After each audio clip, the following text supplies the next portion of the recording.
Firman Tuhan berkata dalam Mazmur 95 ayat 6, masuklah, marilah kita sujud menyembah di hadapan Tuhan Allah yang menjadikan kita. Amin. Sebelum itu mari kita bersatu dalam doa. Bapa yang baik, kami datang Tuhan Yesus di hadirat Tuhan. Pada hari ini Tuhan kami mau sujud Tuhan Yesus di kaki-Mu, mencari Engkau, memuji, meninggikan nama-Mu Tuhan. Tuhan Yesus, kami mau datang Tuhan lebih lagi sungguh-sungguh di hadirat Tuhan. Bapa yang baik, mari Tuhan, kami percaya Engkau Allah Maha Hadir Tuhan. Engkau tidak dibatasi oleh ruang dan waktu Bapa. Engkau ada bersama-sama dengan kami saat ini Bapa yang baik. Segala pujian hormat hanya kami berikan kepadamu Tuhan Yesus. Terima kasih Tuhan, kami memuji, menyembah Tuhan yang Esa. Haleluya, haleluya, amin.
Inilah keyakinan kami Tuhan.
Berbicara Engkau bagi setiap kami Tuhan.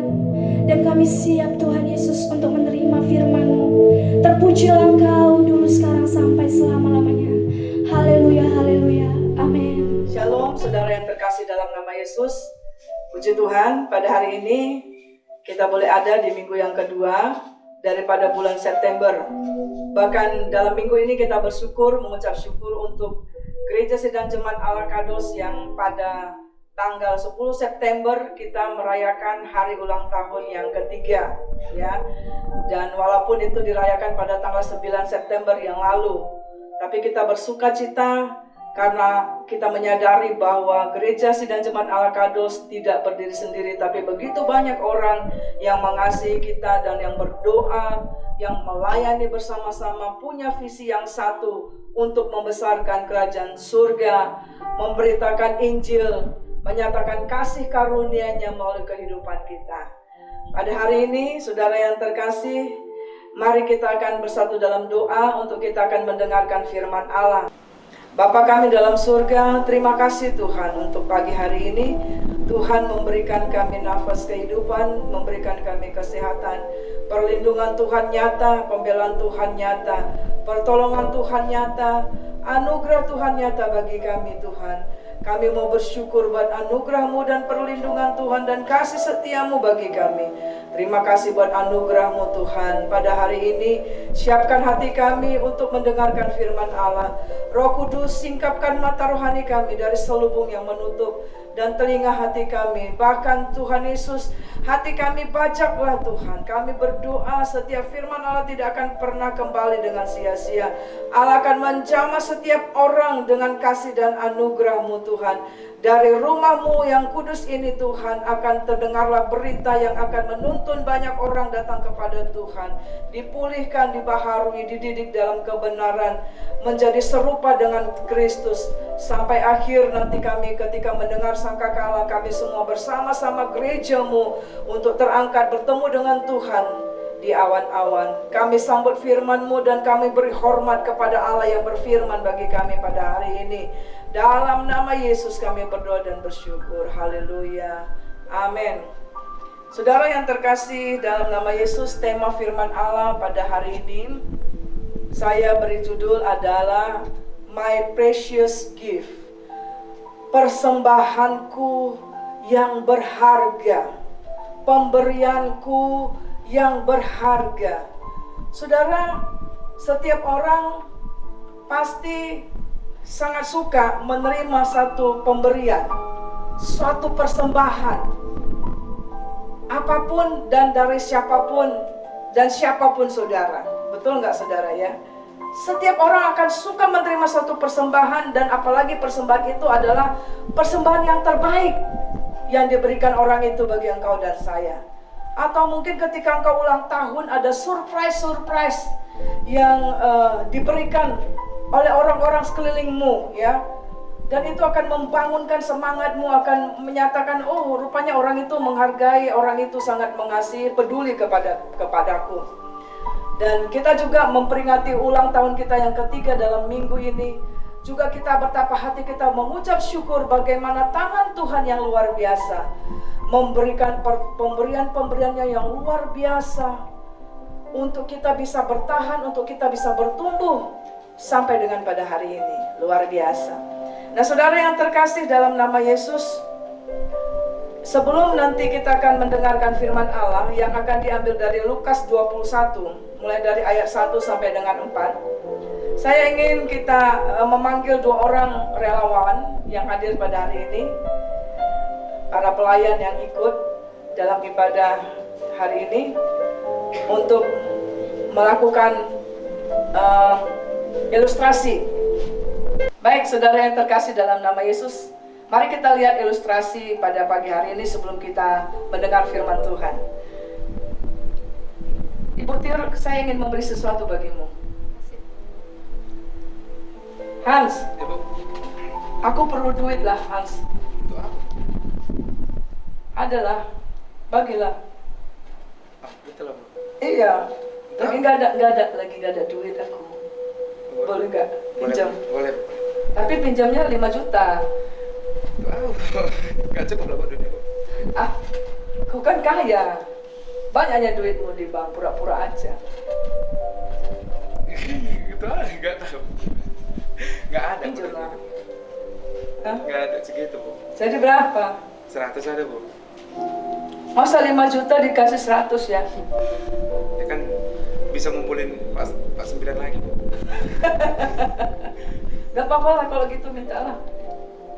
Makasih ya. Iya, Bu. Oke, silakan duduk.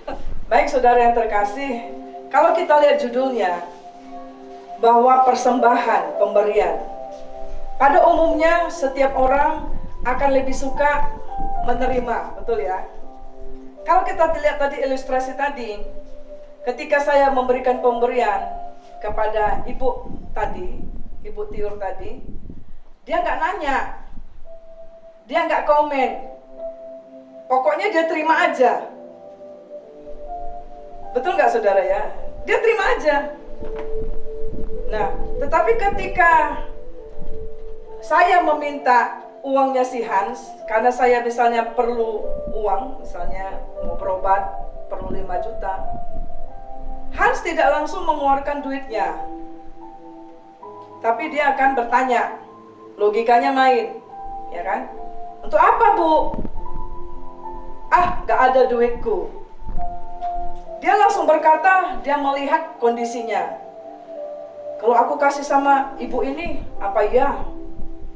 Nanti untukku apa? Nah, seperti itu saudara ya.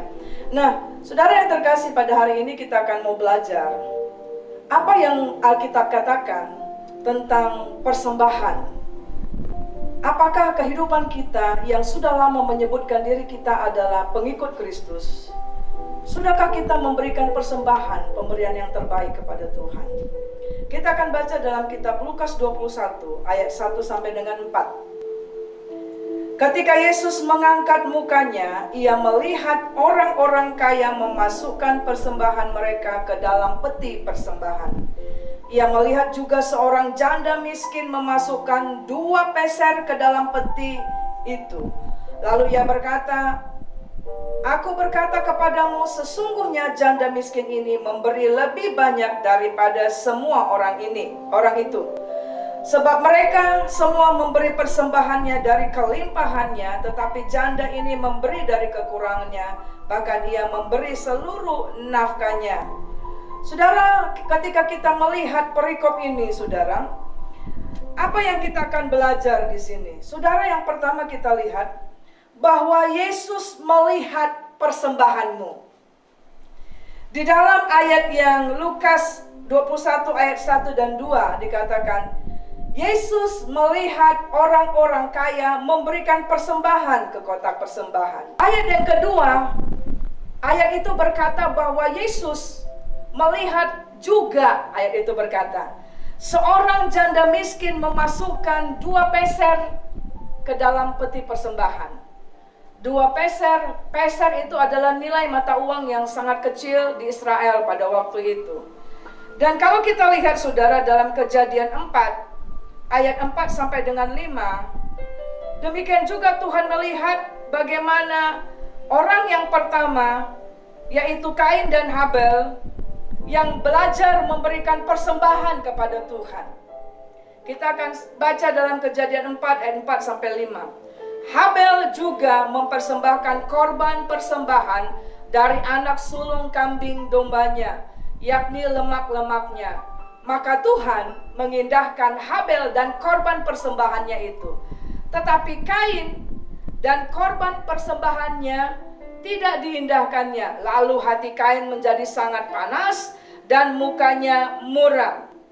Saudara lihat di sini bahwa ini menunjukkan bahwa Tuhan melihat engkau ketika engkau dimanapun engkau berada memberikan persembahan. Apakah engkau memberikan persembahan dengan karyamu sebagai ibu rumah tangga di rumah tanggamu, kepada suamimu, suami kepada istri, orang tua kepada anak, jemaat kepada gerejanya, ya, dan hamba Tuhan mungkin kepada organisasi. Kita juga memberikan persembahan kepada bangsa dan negara ini. Saudara, semuanya itu saudara, ayat ini menegaskan kepada kita, baik di dalam kitab Lukas 21 ini dan dalam Kejadian 4, bahwa Yesus melihat engkau ketika engkau memberikan persembahan. Dan kalau kita baca ayat firman Tuhan yang lain dikatakan bahwa bahkan ketika engkau memberikan 1 gelas air putih saja kepada seorang, karena dia adalah hamba Tuhan, Tuhan bilang, upahmu ada di surga. Jadi Tuhan itu luar biasa saudara, bahwa di sini Tuhan mengajarkan kepada kita supaya kita memiliki hati yang murah hati, mau memberi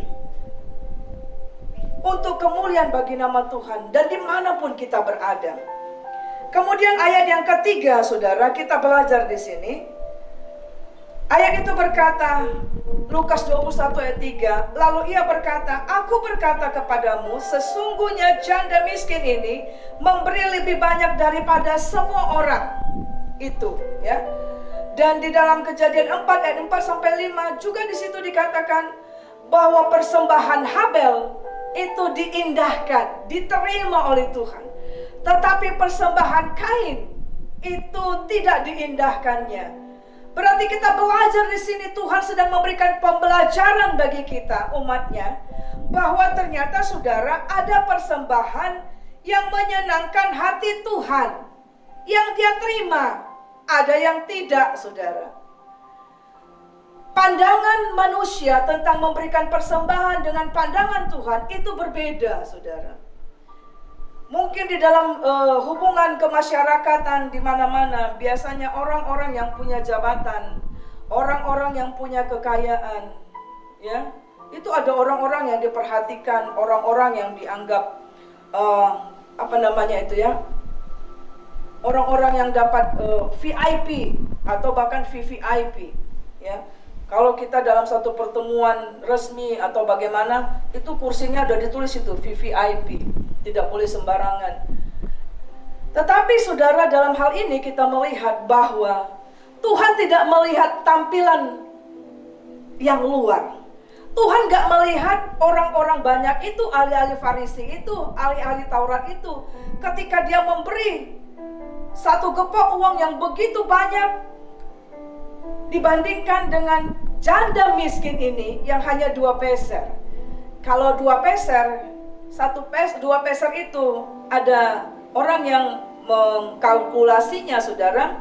Kalau gaji dalam satu hari itu 50.000, maka kalau dirupiahkan ada perhitungannya, 2 peser itu sama dengan 800 rupiah. Jadi nggak sampai 1.000 saudara.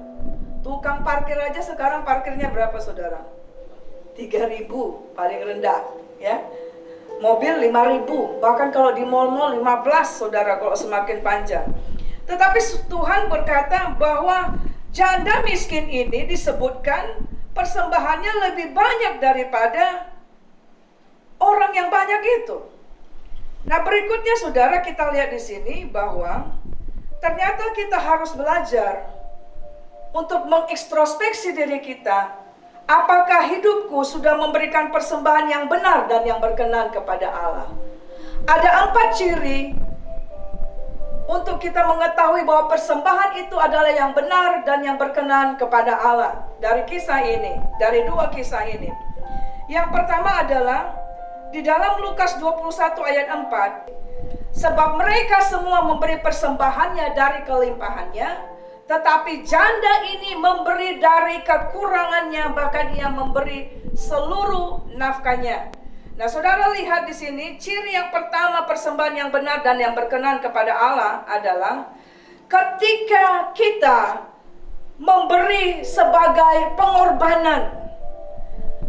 Ayat ini berkata bahwa janda miskin ini, dia belajar memberi dari kekurangannya, saudara. Kalau kita baca di dalam kisah perjanjian yang lama juga ada seorang janda Sarfat. Bahkan ketika Elia datang kepada dia pada waktu itu sedang musim kelaparan di Samaria. Dan luar biasa saudara, 3,5 tahun saudara ya. Dan Elia datang diutus untuk janda Sarfat yang miskin ini, saudara. Dan ketika ketemu dengan janda Sarfat itu, Elia berkata, buat dulu roti bagiku. Janda itu bilang, nggak ada lagi yang lain kecuali kalau aku sudah buat ini, tinggal satu ini lagi. Setelah itu aku dan anakku mati. Tetapi saudara, janda Sarfat itu, saudara, dia taat, dia mau memberi sebagai pengorbanannya karena dia tahu siapa yang memerintahkan itu. Karena dia tahu ketika dia akan memberikan pengorbanannya dengan segenap hati, Tuhan tidak akan pernah membiarkan dan meninggalkan hidupnya. Dan kita lihat dalam kisah janda Sarfat itu juga, saudara, bahwa akhirnya selama musim kelaparan itu, kalau tadinya tidak ada lagi minyak di buli-bulinya, tidak ada lagi tepung di tempayannya, ternyata dipelihara, saudara, ya, luar biasa. Jadi di dalam masa corona ini, saudara, sepertinya, saudara, kita sedang dididik, saudara, oleh Tuhan untuk melihat kemurnian hati kita. Apakah kita di dalam masa yang sukar ini, masihkah kita memiliki hati yang peduli bagi orang lain, saudara? Yang memperhatikan bahwa ada orang yang di luar saya yang jauh lebih berkekurangan dari saya. Ataukah kita hanya melihat aku, dan aku, saudara? Yang kedua kita lihat di sini, saudara, persembahan yang benar dan yang berkenan kepada Allah adalah bahwa janda ini memberikan dengan motivasi untuk memuliakan nama Tuhan. Dia tahu ketika dia memberikan itu, nama Tuhan dipermuliakan. Dia datang ke ibadah di bait Allah pada waktu itu.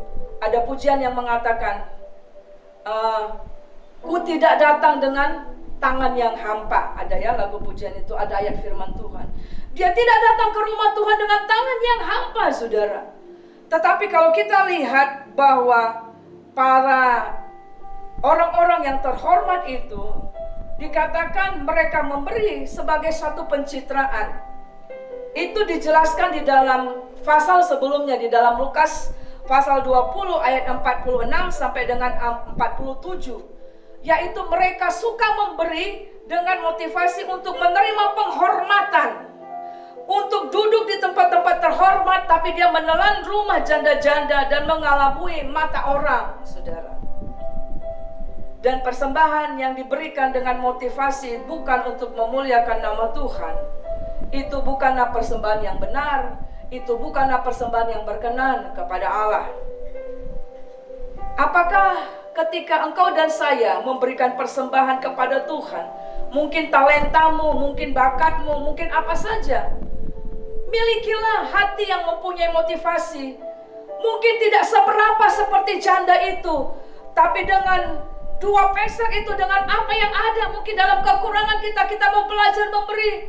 Dan itu memberikan yang tulus, saudara, itu luar biasa, saudara, untuk mempermuliakan nama Tuhan. Yang ketiga, ciri yang memberi persembahan yang benar dan berkenan kepada Allah adalah memberi dengan iman. Ibrani 11 ayat 4 berkata begini, karena iman Habel telah mempersembahkan korban yang lebih baik daripada korban Kain. Dengan jalan itu ia memperoleh kesaksian kepadanya bahwa ia benar, karena Allah berkenan akan persembahannya itu, dan karena iman ia masih berbicara sesudah ia mati. Ibrani 11 ayat 4 ini, dalam satu ayat ini saja dikatakan karena iman. Karena imanlah maka persembahan Habel itu diindahkan oleh Tuhan. Ketika dia mempersembahkan kambing domba, anak domba, dia beli yang terbaik, yang tidak bercacat, dipersembahkan kepada Tuhan. Dan ketika dia mempersembahkan, perkataan dengan iman menunjukkan dengan hormat, dengan percaya bahwa persembahanku ini menyenangkan hati Tuhan. Tetapi kalau kita lihat di sini, korban Kain kenapa tidak diindahkan oleh Tuhan? Memang kalau kita baca dalam Kejadian 4 itu, saudara, Kain mengambil, karena dia seorang petani, dia mengambil sayur-sayurannya, Tapi saudara, tidak diindahkan Tuhan. Nanti kita akan lihat kenapa saudara di dalam berikutnya. Karena dia sebenarnya ketika dia memberikan persembahan kepada Tuhan, bukan dengan hati dan motivasi, bukan dengan iman, tetapi hanya sebagai satu ritual saja saudara, ya. Dan hatinya juga nanti kalau kita lihat yang ciri yang keempat, nanti kita akan mengerti. Yang keempat adalah saudara, ciri memberi dengan benar dan yang berkenan kepada Allah adalah memberi dengan kasih yang tulus, saudara. Di dalam 1 Yohanes 3 ayat 11 sampai 12 dikatakan di situ bahwa harus saling mengasihi dan bukan seperti Kain yang berasal dari si jahat dan yang membunuh adiknya. Dan apakah sebabnya ia membunuhnya? Sebab segala perbuatannya jahat dan perbuatan adiknya benar. Kita lihat di sini bahwa ketika Kain memberikan persembahan kepada Tuhan, hatinya itu jahat, saudara. Ternyata kehidupan Kain itu ketika dia memberi persembahan kepada Tuhan bukan dengan sungguh-sungguh memberikan hormat kepada Tuhan. Sama dengan ahli Taurat dan ahli Farisi yang memberikan persembahan ke peti persembahan di sana, saudara. Tapi hatinya jahat, karena kita baca tadi dalam Lukas 20 ayat 46 sampai 47 dikatakan mereka juga ingin mencari hormat, mereka juga menelan rumah janda-janda miskin. Artinya mereka melakukan penindasan. Di dalam 1 Yohanes 3 ayat 11 sampai 12 dikatakan hati Kain jahat dan memang dia berasal dari jahat. Saudara, sehingga dia memberi dengan kasih yang tidak tulus. Itu makanya dia marah ketika dia melihat api persembahannya tidak naik ke surga, tapi mati, saudara. Dan ayat itu berkata dia marah, dia mau membunuh, dia benci kepada adiknya. Kenapa seperti itu? Karena hatinya jahat, saudara, hatinya tidak tulus.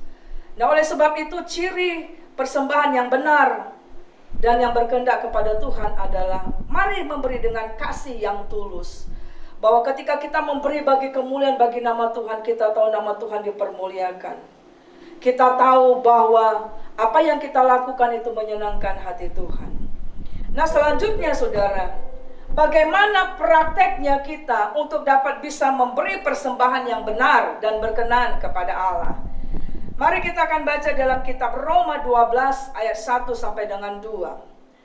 Karena itu saudara-saudara, demi kemurahan Allah, aku menasihatkan kamu supaya kamu mempersembahkan tubuhmu sebagai persembahan yang hidup, yang kudus, dan yang berkenan kepada Allah. Itu adalah ibadahmu yang sejati. Janganlah kamu menjadi serupa dengan dunia ini, tetapi berubahlah oleh pembaharuan budimu, sehingga kamu dapat membedakan manakah kehendak Allah, apa yang baik, yang berkenan kepada Allah, dan yang sempurna. Saudaraku yang terkasih di dalam nama Tuhan kita Yesus Kristus, kita melihat di sini, saudara, bahwa ada 3 hal bagaimana kita mempraktekkan supaya kita bisa memberi persembahan yang berkenan dan yang benar dan yang berkenan kepada Allah, sesuai dengan kitab Roma 12 ayat 1 sampai dengan 2. Ayat ini dikatakan, karena itu dengan kemurahan Allah aku menasihatkan kamu supaya kamu mempersembahkan tubuhmu sebagai persembahan yang hidup. Apa yang Tuhan mau dalam kehidupan kita selama kita hidup? Yaitu tidak ada yang lain, saudara. Prakteknya memberikan persembahan yang benar di hadapan Tuhan, yang berkenan kepada Tuhan, adalah ketika engkau dan saya, kita mempersembahkan tubuh kita ini, saudara, yang hidup. Selagi engkau masih kuat, itu maksudnya yang hidup, saudara. Selagi engkau masih energik, selagi engkau masih kuat, selagi engkau masih dimampukan untuk bisa bergerak ke sana ke sini. Bukan ketika sudah layu, bukan ketika engkau sudah di ICU, sudah didiagnosa bahwa ibu Besok kau akan mati. Baru kita katakan, iya Pak Pendeta, iya Ibu Pendeta, aku mau melayani Tuhan. Sudah terlambat, saudara. Itu yang dimaksud, berikan tubuhmu sebagai persembahan yang hidup kepada Tuhan. Itulah yang utama dan yang pertama, saudara. Itu makanya saudara, kita akan lihat dalam Matius 21 ayat 13. Itu satu kisah, dan salah satunya kisah di mana Yesus begitu melampiaskan emosionalnya, hatinya yang bergejolak ketika melihat bait Allah itu sebagai satu tempat yang dia katakan, engkau telah menjadikannya sarang penyamun, padahal rumahku adalah rumah doa. Di mana Tuhan sedang memberikan pesan bahwa hidup kita ini harus kita sadari, hidup kita ini adalah kepunyaan Tuhan. Kita adalah warga negara surga. Di dalam kita ada hadirat Allah, ada keberadaan Dia. Sebab itu kita harus mempersembahkan tubuh kita selagi kita masih hidup, saudara. Ya. Di dalam kitab Yesaya 56 ayat 7, mereka akan kubawa ke gunungku yang kudus, dan akan kuberi kesukaan di rumah doaku. Aku akan berkenan kepada korban-korban bakaran dan korban sembelihan mereka yang dipersembahkan di atas mezbahku, sebab rumahku akan disebut rumah doa bagi segala bangsa. Apa yang dimaksud dengan mempersembahkan tubuh yang hidup?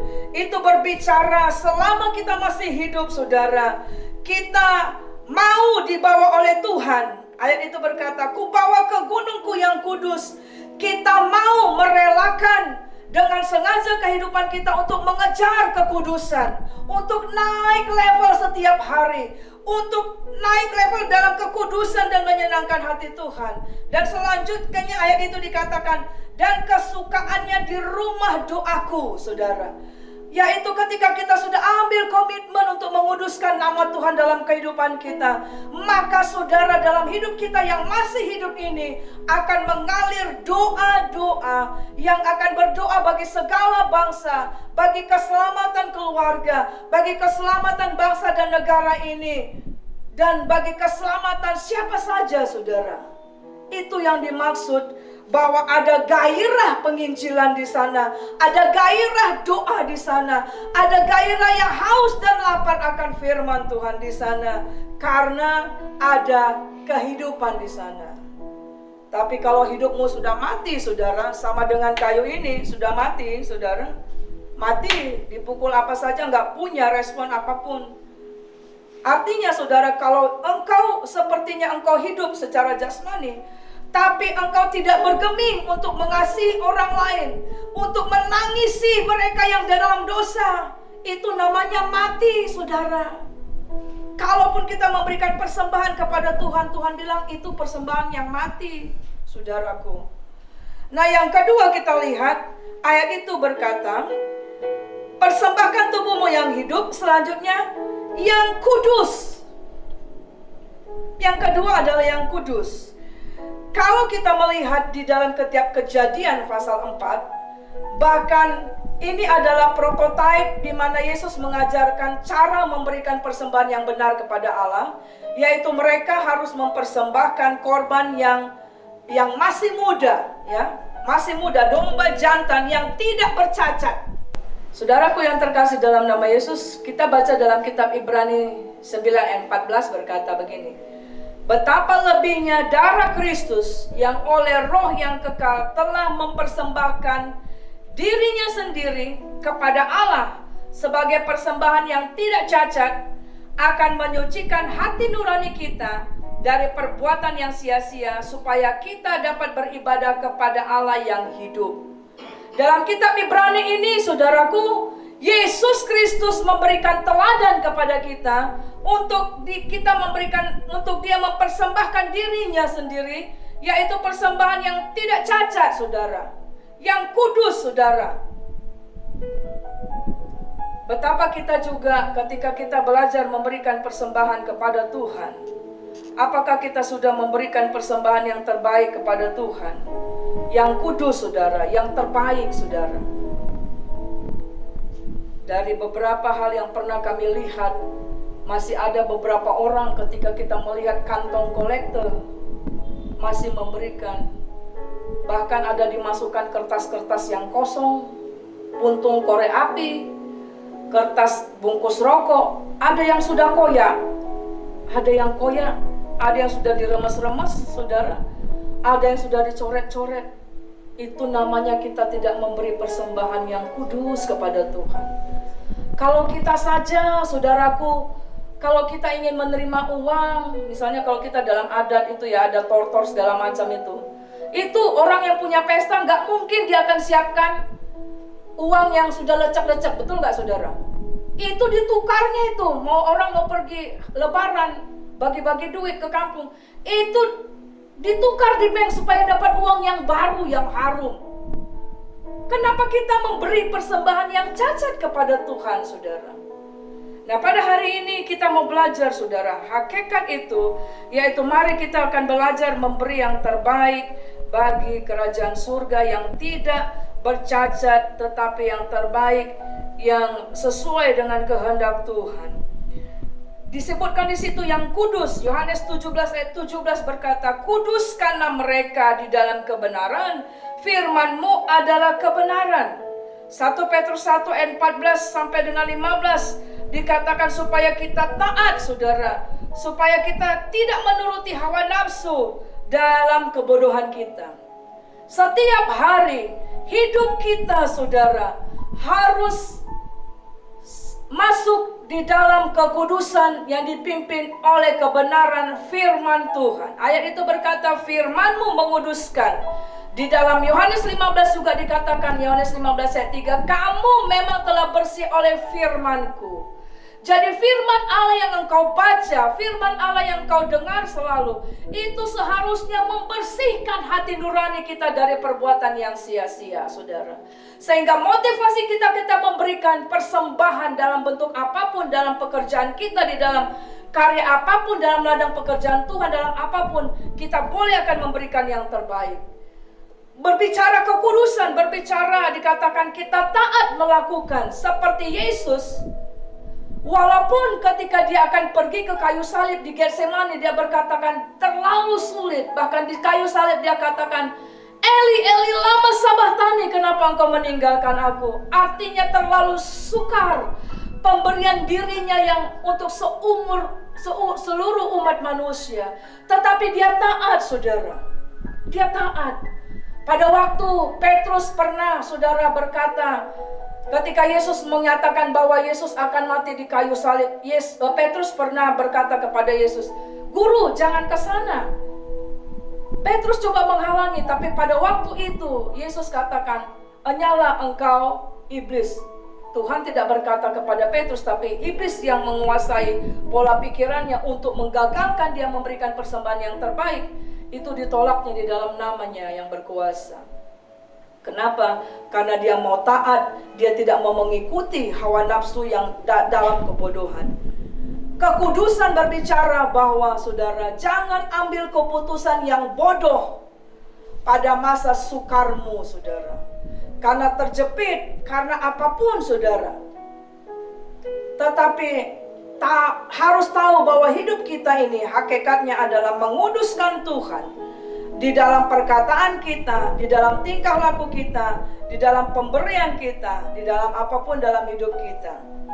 Kemudian yang berikut adalah, saudara, ayat itu berkata, persembahkanlah tubuhmu yang hidup, yang kudus, dan yang berkenan kepada Allah. Apa yang berkenan, saudara? Kalau berbicara sesuatu yang berkenan, saudara, saya harus tahu apa yang berkenan, masakan apa yang berkenan bagi anak-anak saya. Anak-anak saya ada 4 putri. Enggak semua punya selera yang sama. Ada yang suka manis, kayak orang Jawa. Ada yang suka pedas. Pedasnya juga mungkin level 12. Ada yang suka kuah, saudara. Ada yang suka kering. Nah, berkenan itu berbicara apa, saudara? Supaya masakan yang saya masak itu bisa dimakan habis, maka saya akan dengan usaha sengaja, betul ya? Saya akan tahu anak nomor 1 sukanya apa. Oh, pedas-pedas. Nomor 2 apa? Manis-manis. Dan seterusnya. Maka saya akan usaha. Oh, pasti di dalam menu keluarga pasti ada yang pedas, pasti ada yang manis. Atau kombinasi seperti itu.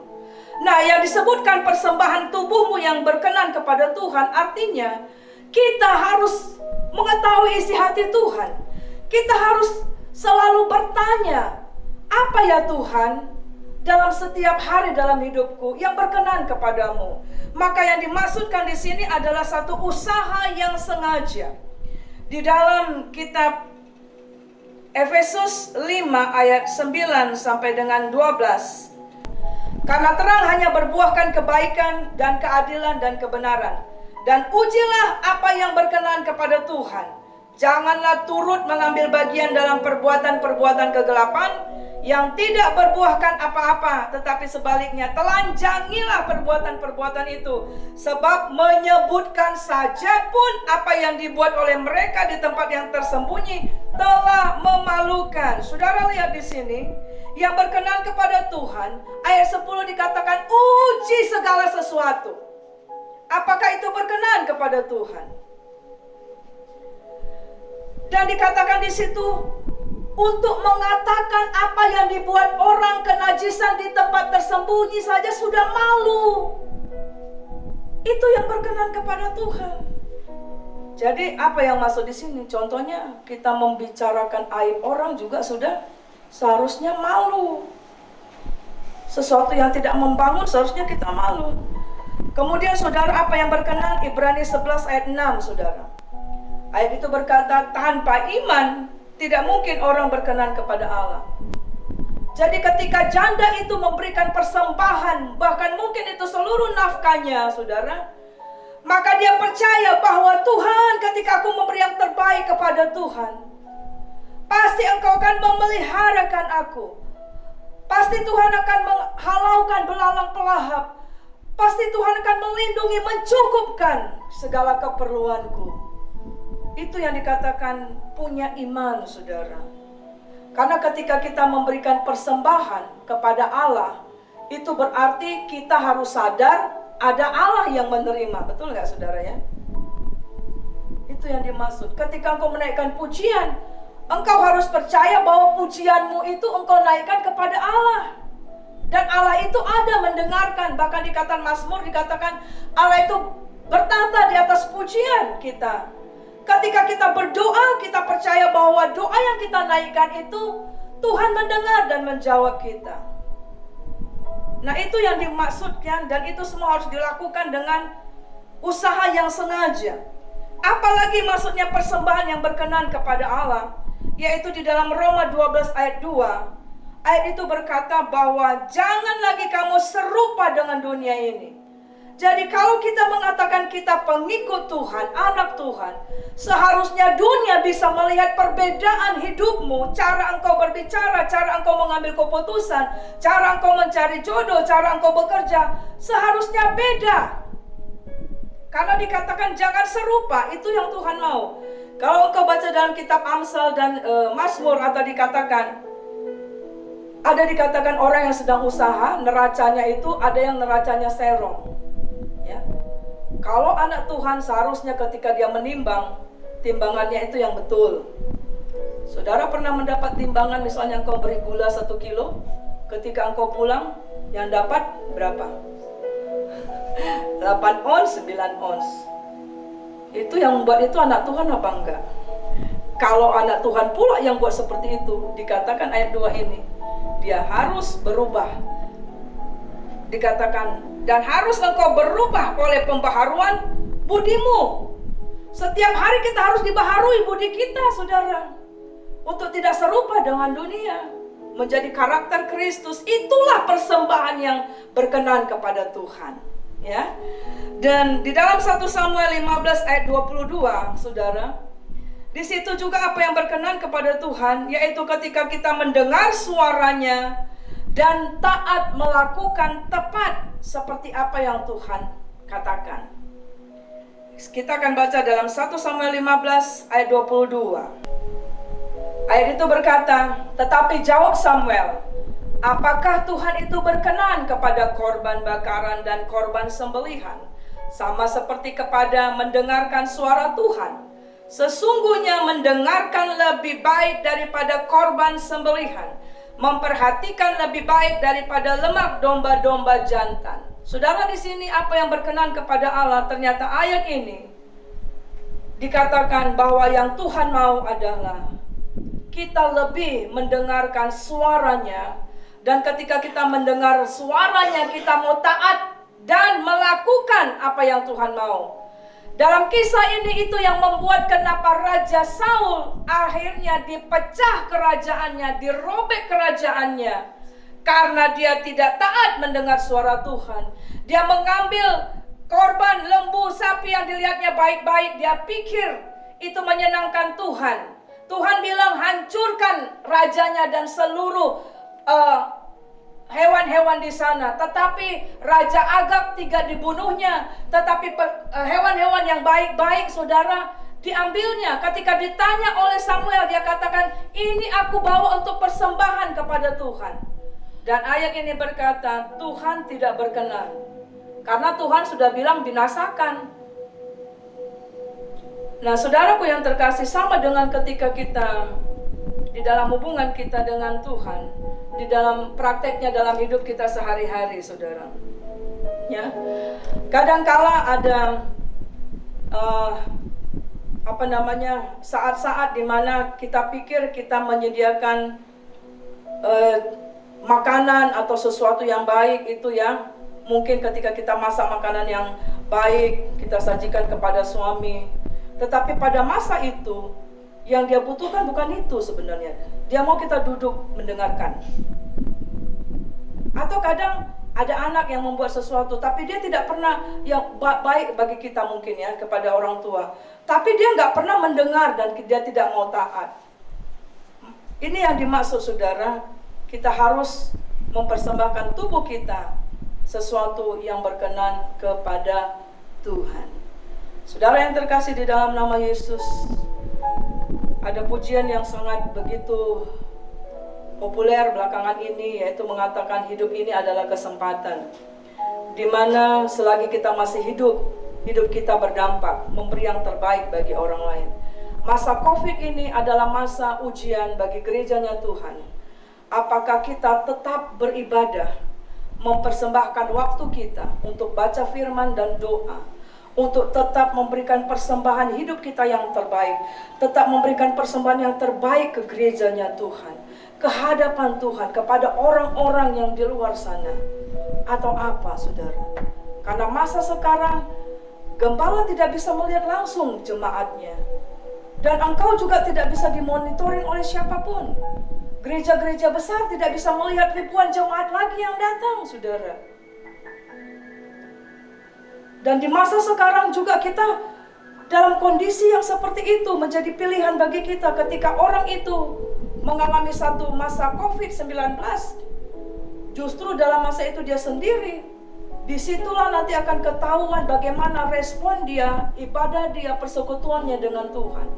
Biasanya, saudara, dari yang saya melihat kasus-kasus COVID-19, sesulit dan sekomplikasi apapun dia ketika dia sudah dikatakan positif, saudara, tetapi ketika selama hidupnya itu tetap terkoneksi kepada Tuhan, tetap menjaga, dia memelihara kehidupannya, selalu memberi persembahan yang terbaik kepada Tuhan, hidupnya dia tetap berserah, tetap berseru kepada Tuhan, saudara, saya melihat itu dia mengalami kesembuhan. Ketika hidupnya tidak menjadi sarang penyamuk. Kita akan mengakhiri ibadah kita firman Allah pada pagi hari ini, saudara.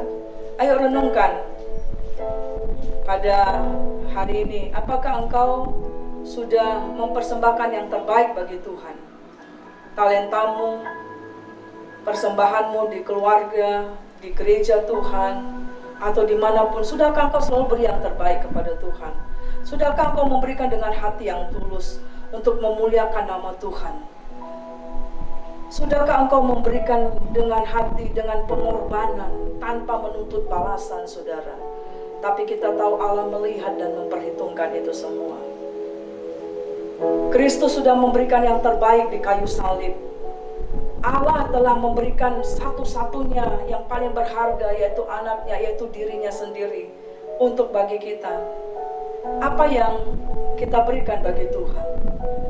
Apakah kita masih dalam sikap yang mengatakan, ini untukku, ini untukku, ini untukku, ini untukku, ini untukku. Untuk dia mana? Gak ada. Saya pernah mendengar satu ilustrasi, bukan ilustrasi, satu pengalaman hidup. Ada seorang bapak ketika dia divonis di dalam masa mudanya, dia penuh dengan kekayaan, tapi dia tidak pernah berdampak memberi bagi orang lain. Dia akan divonis untuk masuk dalam kematian. Tetapi ketika dia dengar firman bahwa hidupnya harus berdampak, dia mau memberi, saudara. Dan dia meninggal dalam usia yang sangat lanjut, saudara. Dan dia salah satu yang memberikan donasi, saudara. Ada satu founder yang memberikan donasi sampai sekarang, saudara. Memberikan pendidikan bagi orang-orang dan sebagainya. Dan hidupnya berdampak. Saudara, hidup kita ini ketika kita datang kepada Tuhan di tahta pengadilan Tuhan di akhir hayat, kita tidak bisa membawa semua yang kita katakan milikku. Firman Tuhan di dalam Hagai 2 ayat 8 dikatakan, kepunyaankulah perak, kepunyaankulah emas. Demikian firman Tuhan. Kenapa hati kita begitu terbelenggu seperti anak muda yang datang kepada Yesus? Dan ketika Tuhan katakan jual hartamu, tapi dia sedih. Padahal kita tahu apa yang kita punya itu semua berasal dari Tuhan. Kemampuan kita, kekayaan kita, talenta kita, bakat kita, semua dari Tuhan, saudara. Kita ini gak ada apa-apanya.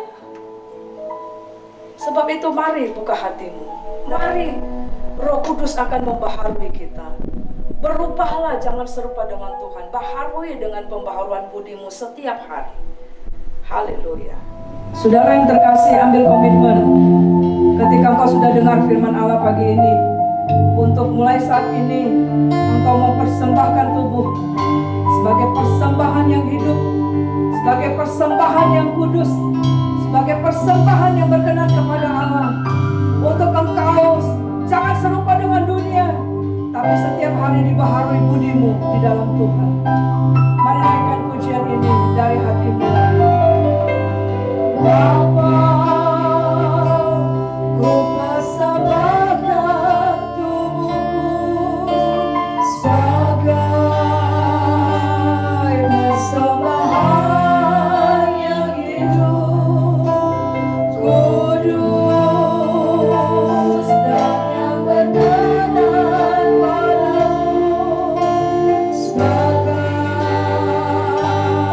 ibadah yang sejati.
pagi hari ini dari rumahmu akan dijamah oleh Roh Kudus untuk mempersembahkan hidupnya menjadi persembahan yang hidup, untuk mempersembahkan hidupnya kudus di hadapan Tuhan, hidup yang berkenan kepada Allah, di dalam perkataan, di dalam pemikiran, dalam keputusan-keputusan, di dalam cita-cita, di dalam apapun.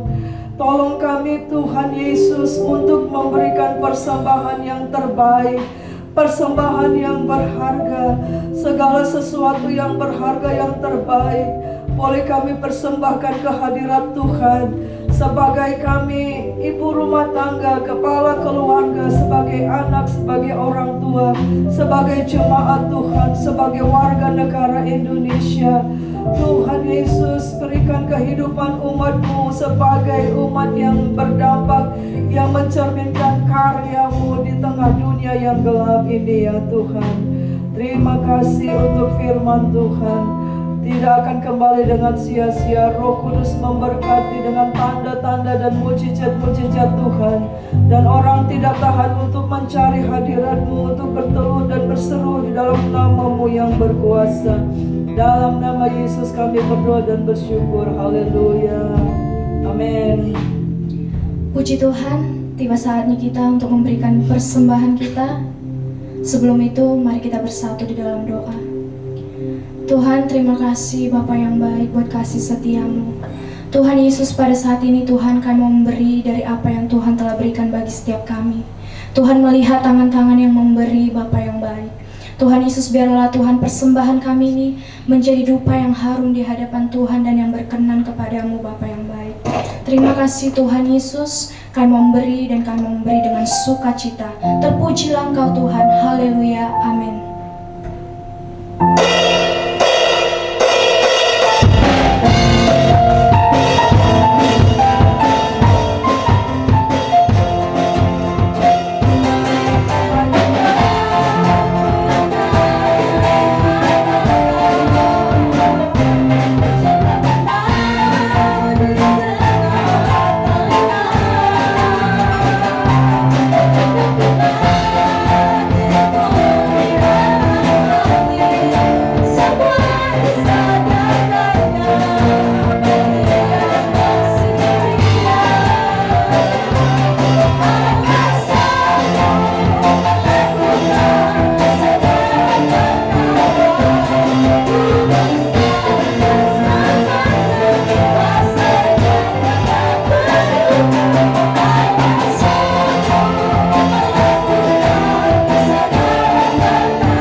Segala sesuatu yang tidak pernah kita lihat, yang tidak pernah kita pikirkan, Tuhan memberikan yang terbaik. Sebab itu saudara, berikan yang terbaik dari hidupmu selama engkau hidup.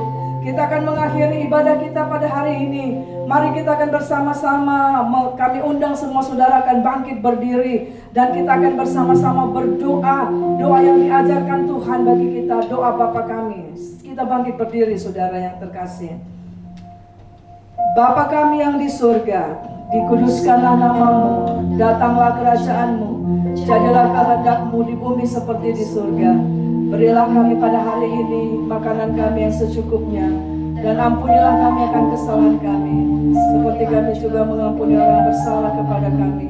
Dan janganlah membawa kami dalam pencobaan, tapi lepaskanlah kami daripada yang jahat. Karena Engkau yang punya kerajaan dan kuasa dan kemuliaan sampai selama-lamanya. Amin. Kita terima berkat daripada Allah. Tangan Tuhan yang berkuasa, yang dahsyat dan luar biasa, Dia letakkan atas tubuhmu yang sakit. Tuhan menjamah engkau